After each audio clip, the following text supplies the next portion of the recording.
Hello everyone, welcome to my YouTube channel Gain with Sani. I hope you all are doing good and I'm doing good too.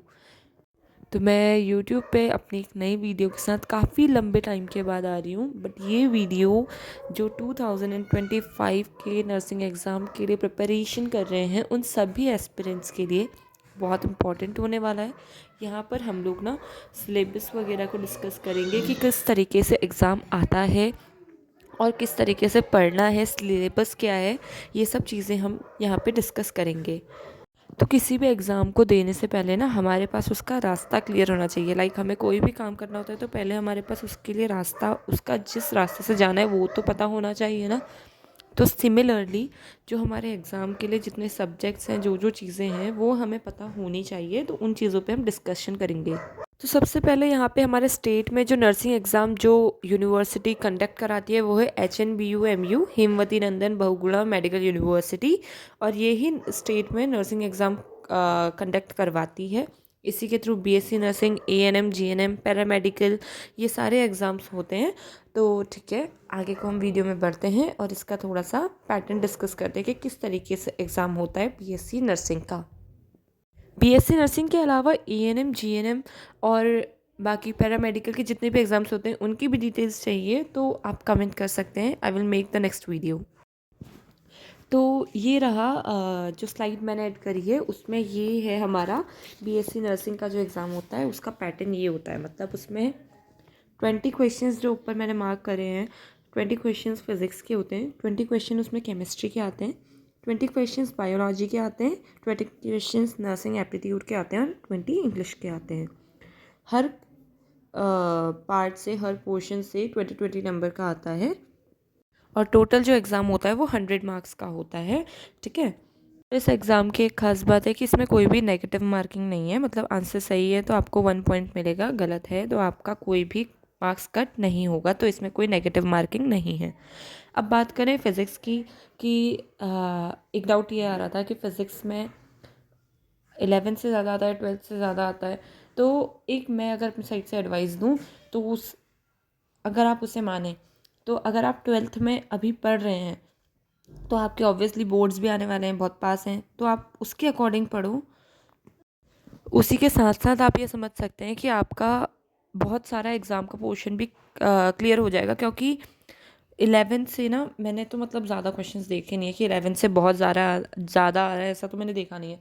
बहुत से बहुत अगर 20 questions आ रहे हैं तो उसमें से बहुत से बहुत 3 या 4 क्वेश्चन 11th के आएंगे, केमिस्ट्री में भी, फिज़िक्स में भी और बायोलॉजी में भी। या फिर आ भी गए तो ऐसे आएंगे बहुत बेसिक से जो हमें याद होंगे ही होंगे अगर हमने थोड़ी सी भी 11th पढ़ी है तो। और मुझे मतलब पर्सनली बेवकूफ़ी लगती है सिर्फ 4-5 क्वेश्चंस के लिए 11th पूरी पढ़ना। उससे अच्छा जब आप ट्वेल्थ पढ़ लो, 12th क्योंकि 11th के अकॉर्डिंगली ईजी भी है और ज़्यादा फ्रेश वो पढ़ा हुआ है तो वो हमें ज़्यादा अच्छे से रिवाइज्ड होता है। और बाकी नर्सिंग एप्टीट्यूड बहुत ज़्यादा स्कोरिंग है, तो इसमें जिसने थोड़ा थोड़ा पढ़ लिया है तो वो अच्छा सा स्कोर कर सकता है। अब नर्सिंग एप्टीट्यूड में ना मुझे पर्सनली मतलब जिन लोगों से मैं कनेक्टेड हो गई थी जब मैं लास्ट टाइम गाइड कर रही थी, और जिन लोगों की भी काउंसलिंग के बाद रिज़ल्ट भी काफ़ी सारे अच्छे आए थे, तो आप लोग कनेक्टेड रहेंगे तो डेफिनेटली आप लोगों का भी काफ़ी अच्छा परफॉर्मेंस रहेगा। बस जो मैं स्टडी मटेरियल दूंगी उसे आप लोग पढ़ते रहिएगा। तो इतनी कोई बड़ी बात नहीं है फिर एग्ज़ाम क्लियर करना ये वाला। तो नर्सिंग एप्टीट्यूड में क्या था ना कि आपको क्या करना होता है, जो भी नर्सिंग की हिस्ट्री थोड़ी बहुत आती है और आपका बिहेवियर कैसा होना चाहिए, इसके कुछ चैप्टर्स हैं जिसके नोट्स मेरे पास हैं। मतलब मैंने क्वेश्चन बेस पे नोट्स बना के, तो आप लोग उससे आप लोगों को बहुत हेल्प मिल सकती है। तो वो आप नोट्स पे लुकआउट कर सकते हैं, मैं उन्हें भी अपलोड कर दूँगी। थोड़ा थोड़ा सा अगर ब्रीफ में आप लोगों को बता दूं कि क्या नर्सिंग एप्टीट्यूड में आता है। जैसे कि ना इंडिया में नर्सिंग को प्रमोट सबसे पहले फ्लोरेंस नाइटिंगेल ने किया था। 1861 में वो लेके आए थे, जहाँ पे सिविलियंस के लिए और मिलिट्री के लिए नर्सिंग टूल्स का यूज़ हुआ था और नर्सिंग सर्विसेज दी थी। तो तब से फ्लोरेंस नाइटिंगेल को जो एक टाइप की जननी कहा जा सकता है नर्सिंग की इंडिया में, तो उनके रिगार्डिंग क्वेश्चंस आते हैं। फ्लोरेंस नाइटिंगेल के रिगार्डिंग 1 से 2 क्वेश्चन आपको एग्ज़ाम में हर समय हर साल देखने को मिलते हैं, तो वो बहुत ज़रूरी चीज़ है। और इंग्लिश को देख के ज़्यादातर लोगों का होता है अरे यार इंग्लिश आ गई हम क्या करेंगे, पर इंग्लिश इतनी ईजी आती है।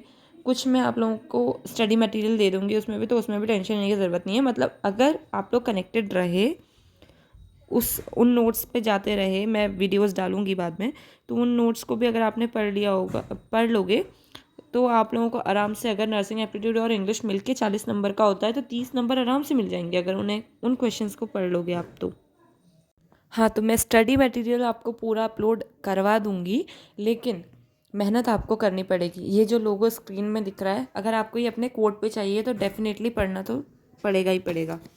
और ज़्यादा पढ़ने की भी इसमें ज़रूरत नहीं पड़ती है, एग्ज़ाम बहुत ईजी आता है। बस अच्छे से जो नोट्स प्रोवाइड किए जा रहे हैं उन्हें आप लोग अच्छे से पढ़ लीजिए, वो सफिशिएंट है। बाकी आई होप आपके सारे डाउट्स क्लियर हो गए होंगे। जो आगे भी अगर कोई डाउट्स हैं तो आप मुझसे पूछ सकते हैं, मैं हमेशा रेडी हूँ बताने के लिए। इकलौती जो मेरी आपसे शर्त है वो ये है कि आपको डिटरमाइंड होके पढ़ना पड़ेगा, अच्छे से पढ़ना पड़ेगा। जो भी नोट्स प्रोवाइड करे जाएंगे उन्हें पढ़ना पड़ेगा, और डेफिनेटली सिलेक्शन मिलेगा मिलेगा मिलेगा। ठीक है, तो बाकी जो भी डाउट्स होंगे आगे को भी क्लियर होते रहेंगे। आप लोग कमेंट करते रहिए और वीडियो को लाइक शेयर कर देना और चैनल को सब्सक्राइब कर देना। Thank you so much for watching. Bye bye and all the best.